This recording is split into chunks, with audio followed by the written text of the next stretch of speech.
دوستو کیا حال ہے؟ امید کرتا ہوں آپ سب خیریت سے ہوں گے۔ آج ہر دوسرا بندہ پریشان، ہر دوسرا گھر پریشان، ہر فرد پریشان، کوئی ایسا انسان نہیں ہے جو پریشانیوں میں نہ گھرا ہو۔ مسئلہ یہ ہے کہ ہم اللہ کو مانتے تو ہیں لیکن اللہ کی نہیں مانتے۔ ہم اللہ کو مانتے تو ہیں لیکن اللہ کے آگے اپنے سر کو جھکاتے نہیں ہیں۔ جو پریشانیاں جہاں سے آتی ہیں، پریشانی جو دینے والا ہے، پریشانی ختم کرنے والا بھی وہی ہے بھائی۔ ہم نے اللہ سے مانگنا چھوڑ دیا ہے، ہم نے اللہ کے آگے کھڑا ہونا چھوڑ دیا ہے۔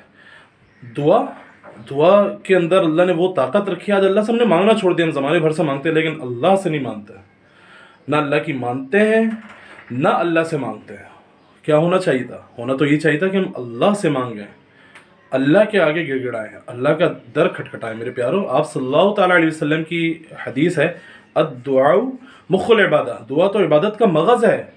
دعائیں مرد مومن کی بدل دیتی ہیں تقدیریں۔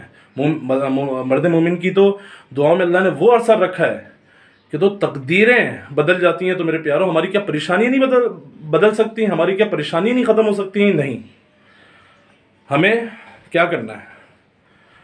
دعائیں مانگنا ہے، خوب مانگے، اللہ سے خوب مانگے، وہی دینے والا، اور اس بات کا یقین ہونا چاہیے وہی دے گا، اس کے علاوہ کوئی نہیں دے سکتا۔ اللہ سے مانگے، ہاتھ اٹھا کے مانگے، بغیر ہاتھ اٹھائے مانگے، دل میں مانگے۔ اللہ تو دلوں کے رازوں کو جانتا ہے میرے پیاروں۔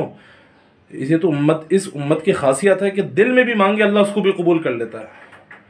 دل میں مانگے، لیٹے بیٹھے اٹھتے بیٹھتے اپنی پریشانیوں کا ذکر اللہ سے کرے، ایک ایک پریشانیوں کا ذکر اللہ سے کرے، اللہ سے مانگے، انشاءاللہ پریشانیاں، ایسا نہیں پریشانی نہیں آئیں گی، پریشانیاں آئیں گی اور جائیں گی۔ اللہ سے مانگنا ہے، مانگنا صرف اللہ سے، صرف اور صرف اللہ سے۔ دعا لگائے، اپنا تعلق بنانا ہے، دعا سے اللہ سے تعلق مضبوط ہوتا ہے، دعا کے ذریعے مانگے، خوب مانگے اللہ سے۔